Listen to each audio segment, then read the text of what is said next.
you are queer and Muslim at the same time. Oh, brains were busting.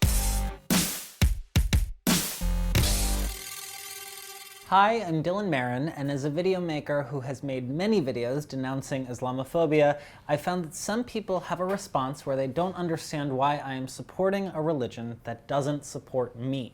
So this Pride Month, I wanted to highlight queer Muslim voices so that we tackle this problem from a more personal angle. And today I am joined by Wazina Zonden. Hi, Wazina. Hi, Dylan. How are you? Good. So you are part of a religion that apparently hates all of you.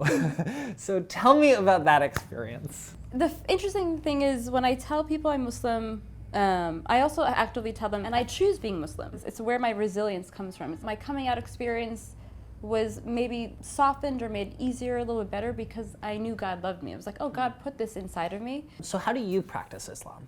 I like to think of it as my moral compass. You know, I go to God or to my faith to be grateful and to also ask for support or help or guidance in some way. So we are in a time right now that we are seeing the Muslim community really pitted against other communities. Specifically for us, what's pertinent here is it's kind of pitted against the LGBTQ community. Where do you think that comes from? There's powers that be that benefit from us hating on each other. The hate and the fear allows people to line their pockets for, I don't know, more defense contracts and for the military industrial complex to continue to flourish and do its thing. How have you been accepted in the Muslim community for your sexual identity? You know, it's a mix. I grew up in a way where we didn't talk about sexuality at all. So if I grew up to be a straight person, I probably wouldn't talk about my sexual orientation as openly either. You know, my parents, it's kind of a don't ask, don't tell policy.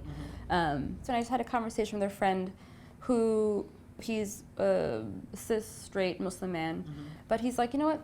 It's would be so un-Islamic of me to judge, because in the end, only God can judge. And I really love that. And I think that's a lot of the overall kind of experience I've had.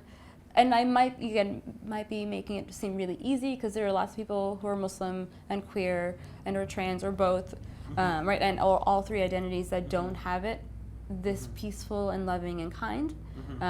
But there are also Jewish and Christian and white and non-Muslim folks who are queer and or trans or both, right?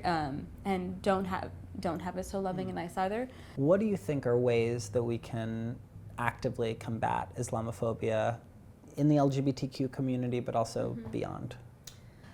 I mean, I think projects like this are extremely important to help combat both the homophobia and Islamophobia.